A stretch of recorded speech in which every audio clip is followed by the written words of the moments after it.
Ladies and gentlemen, welcome to MTGO Traders. Guilds of Ravnica preview season has started, so let's get into the mechanics, the guild kits, and yes, the shocklands.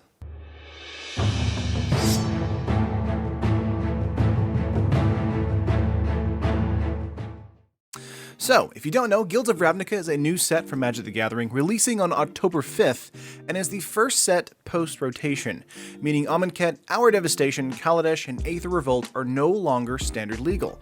So get out of here, Energy. See you later, Hazaret, and adios, Scarab God. I'm so happy that Standard is going to be rid of all of those mechanics. And be fresh and new, of course, with Ravnica.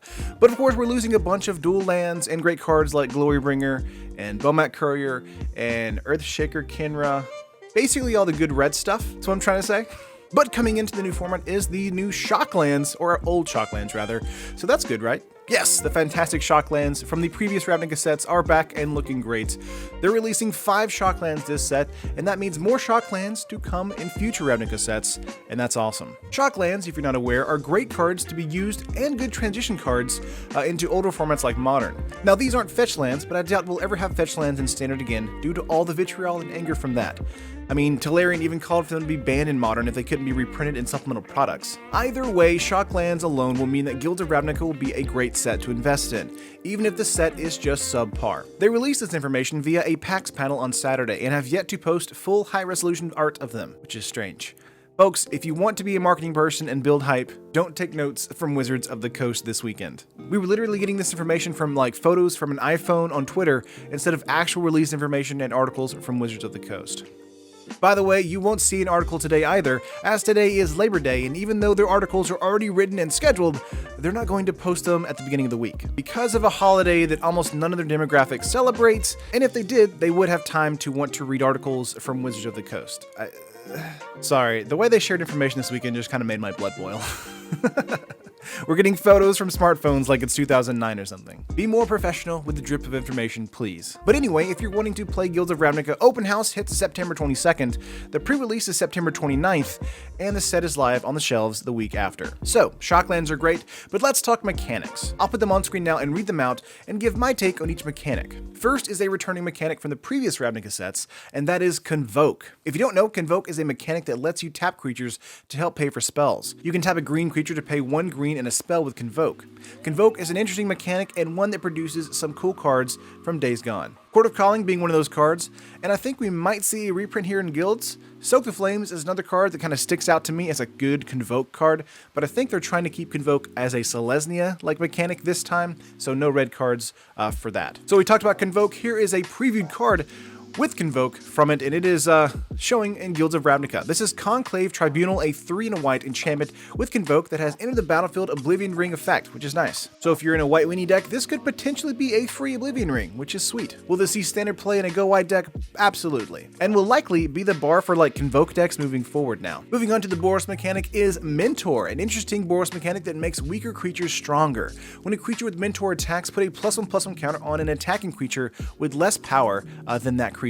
This is an interesting mechanic, and I think it's kind of good for Boros, as most of those decks are all about like low to the ground strategies that overwhelm an opponent by turn 4. However, my only issue with Mentor is that it's basically useless if you're behind in a match, and playing defensive gets you nowhere with this mechanic. And if you only have 1 creature on your side of the field attacking in, this also does nothing. I'm not sure this is actually a good mechanic in retrospect, but it does have some cool aggressively costed stuff, so we'll see what happens moving forward. Here's a preview card for this mechanic, and it is Voros Challenger. It's a bit hard to cast on turn 2 thanks to its strict mana requirements, and while it does have pump ability for it, it's 4 mana, which is insane. I honestly don't like this card a lot. I don't know why they picked it as the Mentor pick here. Kind of makes me nervous about how Mentor is going to act in other cards moving forward. But next up, we got the Dimir mechanic, and it's a sweet one. This is Surveill. It's basically Graveyard Scry, as they called it, allowing you to throw cards on top of their library rather than putting them at the bottom of the library. This is a mechanic that's very similar to Explore as well, but instead of being exclusively on creatures and giving you a land if you hit a land off the top, you get to pitch whatever you want into the graveyard, which is nice. I think Surveill is fine, nothing crazy. I feel like a spell-based Explore would have been a nice touch too, but you know, 2 sides of the blue-black control feel in 1 keyword, and that's nice. Here's an example of Surveill on a card, and it is Sinister Sabotage, a 3-mana counterspell with Surveill for 1. This will likely replace Disallow in Standard, but boy, it really doesn't if you know what I mean. I mean, Disallow was like the perfect 3-mana counterspell because it would counter just about anything, and Sinister Sabotage is just a Graveyard Scry Dissolve. Not to say that it's a bad card by any stretch of the imagination, but it is, you know, not as good as Disallow by my perspective. Moving on to the next mechanic for us, we have Izzet, and it is Jumpstart. And if you thought to yourself, wow, that sounds like a mechanic that should have been in Kaladesh with vehicles, then you're probably right there. But the mechanic itself is likely strongest among them all. Jumpstart lets you cast instants and sorceries with a keyword from your graveyard.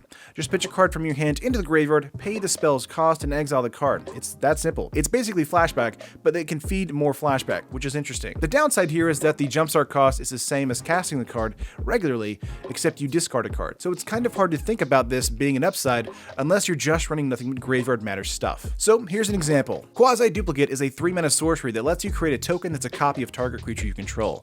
It has Jumpstart, which means you can do this twice. The first creature that kind of comes to mind for me and several others, and even Saffron Olive, is a Carnage Tyrant turn 4, Quasi Duplicate on turn 5, and even once again on turn 6, thanks to Jumpstart. It's a cool concept, and who doesn't love cloning creatures on board? Lastly, the Golgari mechanic is Undergrowth, an ability that cares about the number of dead creatures in your graveyard. Undergrowth is an ability that gets stronger as the match goes on, and as you pitch things into the graveyard with stuff like Surveill and Jumpstart, it actually is a cool mechanic that works with both of those mechanics.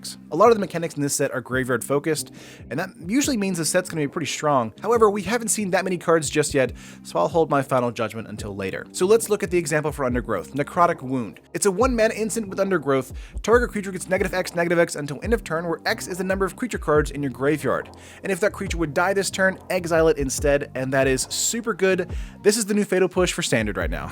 This card has also been lightly talked about in Modern as well, but I'll hold my breath on that particular format. I will say though that in a Graveyard Matters deck like Zombies and Standard, this card feels super good. It's also a removal spell that gets better as the match goes on, and the exile mechanic is super good against any pesky recurring creatures. I'm optimistic for Undergrowth, honestly, and I do think we'll probably see a spell that gets like a creature +X until end of turn in green or something, and that's a really cool idea as well. And there you have it, all 5 mechanics. My favorite for now are probably Jumpstart and Convoke, as I love both go-wide strategies as well as recasting spells. Those always seem pretty good. Surveill seems okay. Mentor seems like actively terrible unless we get some real hasty creatures.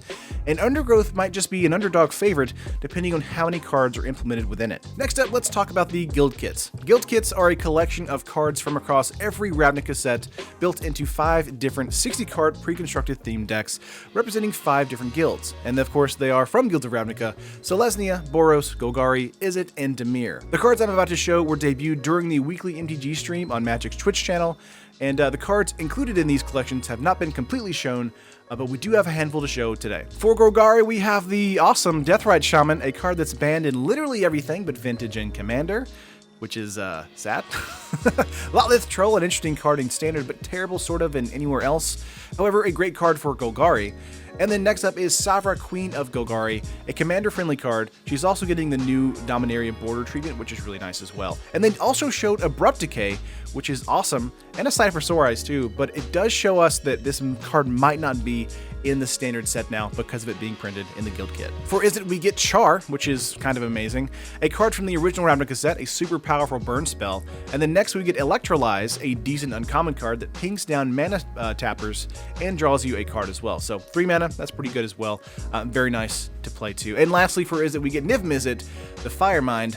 While a super flavorful card and a crowd favorite, the thing I love about this card is the new art and the nice legendary frame. Pretty sweet there. For Selesnya, we get Tolzamir Wolfblood, a great commander with that legendary frame. And then next up, we get the Glare of Subdual. I think it's that right, that's correct. One of the most notorious cards in the original Ravnica set that made you almost main deck Enchantment Hate, which is awesome. And Luxodon Hierarch is another card shown, and it's fine. Another flavorful card that saw a lot of Standard play, but almost no play now. For Boros, we get Aurelia, a fun commander angel that wins you the game if you can attack with a wide board state. Also that legendary frame, once again with a new art. And Boros Reckoner is another card in the deck, and it's a fantastic card from Standard's past. Love Boros Reckoner. Would have loved a reprint here, but sadly not. Lastly for Boros, we get Legion Loyalist, a hasty goblin that sees play in modern goblos, but really isn't anything too extraordinary. And lastly, we're at Dimir, and we only get 1 card from Dimir, kind of weird. Nightveil Spectre is an okay-ish card in its Standard day, but not really seeing any kind of play anywhere else. So that's it. These decks will all cost at an MSRP of around $19.99, so 20 bucks, not bad. But these cards are not standard legal, so that's kind of a bummer. This is basically replacing the dual deck slot from Days Gone, and I'm not sure I'm okay with that, honestly. Especially when there's only really a handful of powerful cards from each guild in each set. However, I do feel that the decks will definitely play well together. But selling them individually and not like in a collection kind of makes me like scratch my head. I don't really understand that. 5 decks for 100 bucks? That would have been pretty good. Calling it like Ravnica Guild Collection? That'd be nice. But you know, they didn't do that. I just think a collection would make more sense and not individual products. But however, if you're into getting like cards for your Commander or Modern or Cube, then more power to you. I also do hope they come with shocklands as well, which would be awesome. One thing they do come with though are these sweet basic land designs, and I'll show them on screen now. I made a joke about this on Twitter, but having cool guild designs is fine. I do feel bad that these lands aren't in the main set though, but I do love the idea and implementation here. And next up guys, let's talk about the other previews, and the buy box promo, which I know you guys are just chomping at the bit to talk about. Impervious Great Worm is the Guild of Ravnica buy box promo, and boy howdy, is this card sort of hot garbage. Not necessarily. A gigantic indestructible 16/16 with Convoke is ridiculous.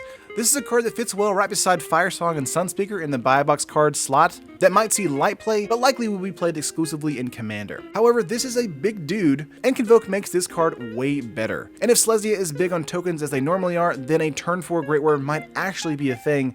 And if that happens, Ugin have mercy. This is certainly worse than Nexus of Fate, but better than Firesong and Sunspeaker, but not by much. Either way, exclusives are bad, and Wachi shouldn't do them. You shouldn't do them. Don't do them. This card will be artificially spiked because of the buy box deal you have to do with it, and that's really annoying and disheartening. But moving on to the other previews over the weekend, we get to see our first Planeswalker, and this is Ral Izzet Viceroy, a 5-mana, 5 loyalty Planeswalker that won't see any play in standard until Teferi rotates out.